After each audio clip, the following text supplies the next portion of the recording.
नमस्कार विद्यार्थियों, स्वागत है आप सभी लोगों का आरएस अवाव पर। आई होप आप लोगों को लेक्चर जो है वो पसंद आ रहे होंगे। आ रहे कि नहीं आ रहे, इसमें मेहनत काफी लग रही है, लेकिन मैं चाहता हूं कि इस बार आरएस प्रीलिम्स के अंदर आप लोग मैक्सिमम जो है वो क्लासेस को रिवाइज करके जाए। इसीलिए जरूरी है कि आप लोग जितना रिविजन करेंगे उतना ही आप लोगों को एग्जाम में कंफ्यूजन कम होगा। खास तौर पर करंट अफेयर को मैक्सिमम रिवाइज कीजिए। चलिए, तो इस पॉलिटी की सीरीज में हम लोग देखते हैं आज डीपीएसपी को, नीति निर्देशक तत्व जो है इनको हम लोग पढ़ते हैं। नीति निर्देशक तत्वों का महत्व क्या है? सामाजिक और आर्थिक लोकतंत्र का प्रतीक है। Very good. देखिए, यहां से जो है वो आप लोग को याद रखना है कि ये सामाजिक और आर्थिक लोकतंत्र का प्रतीक है, ना कि राजनीतिक का। वो शब्द राजनीतिक भी शब्द यूज करता है, लेकिन एग्जामिनर जो है वो जानबूझकर करता है, इसलिए क्वेश्चन गलत हो जाता है। सामाजिक और आर्थिक लोकतंत्र का प्रतीक जो है वो डीपीएसपी को माना जाता है। भाग 4 गांधी दर्शन से संबंधित है। ध्यान रखना, भाग 4 जो है वो किससे संबंधित है? गांधी दर्शन से संबंधित है। प्रशासकों के लिए कोड ऑफ कंडक्ट का काम करता है, आचार संहिता का काम करता है डीपीएसपी। लोक कल्याणकारी राज्य की स्थापना करना नीति निर्देशक तत्वों का उद्देश्य होता है। और ये एग्जाम में ऑलरेडी आरपीएससी ने पूछ लिया है कि नीति निर्देशक तत्वों का मूल उद्देश्य क्या है? लोक कल्याणकारी राज्य की स्थापना करना। फिर है सकारात्मक राज्य के प्रतीक के तौर पर हम लोग नीति निर्देशक तत्वों को पढ़ते हैं। इसलिए ये 5 लाइन जो है वो बहुत इंपॉर्टेंट है, इसको एग्जाम के अंदर जरूर याद रख के जाइएगा। ठीक है, नीति निर्देशक तत्वों का उल्लेख भाग 4 में किया गया है, अनुच्छेद 36 से लेकर 51 तक। इसका स्रोत जो है वो आयरलैंड है, आयरलैंड से हम लोगों ने लिया है। और 1935 का जो भारत शासन अधिनियम है, यहां से भी हमने नीति निर्देशक तत्वों के कुछ प्रावधान लिए हैं, क्योंकि 1935 के जो भारत शासन अधिनियम है वहां पर किस नाम से जिक्र हुआ है? निर्देशों का उपकरण। ध्यान रखना, किस नाम से? निर्देशों का उपकरण।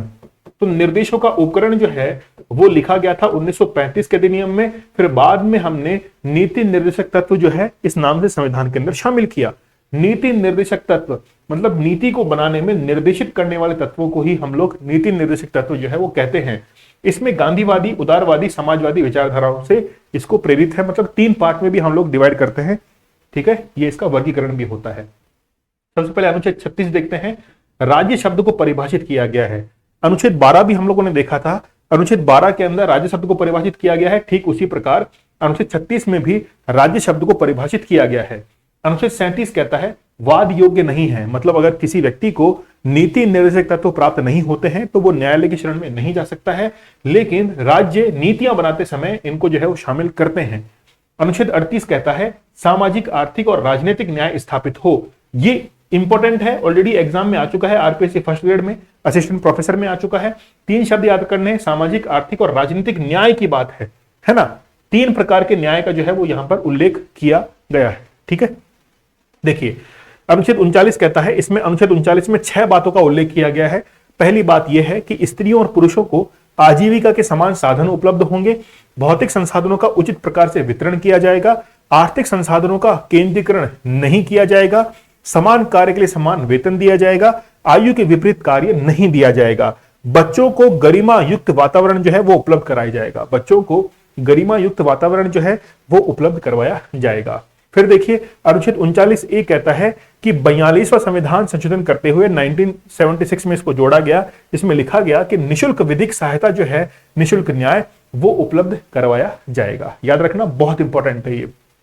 फिर अनुच्छेद 40 पिछली बार एग्जाम में आया था, ग्राम पंचायतों का गठन। यहां से एक प्रश्न जरूर बनेगा, याद रखना, एक एक आर्टिकल पता होना चाहिए। मैच करने वाला प्रश्न इस बार भी आप लोगों के आएगा।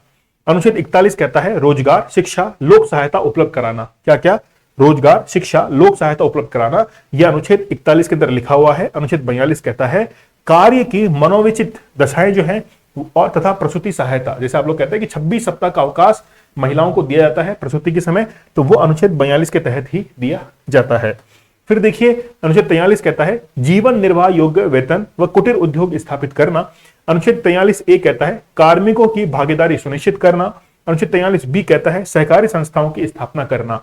ये तीनों आर्टिकल आप लोग जरूर याद रखना। यहां से एक जो है वो आपका प्रश्न जरूर बनेगा, इस स्लाइड को जरूर याद रखना, यहां से बनेगा। ठीक है, फिर देखिए अनुच्छेद 44 कहता है समान नागरिक संहिता, बहुत ज्यादा चल रहा है, अभी न्यूज के अंदर है। यहां से भी प्रश्न बन सकता है कि सभी जो लोग हैं उनके लिए गोद लेने के, विवाह लेने के, विवाह करने के, तलाक लेने के सभी जो कानून है वो समान होने चाहिए।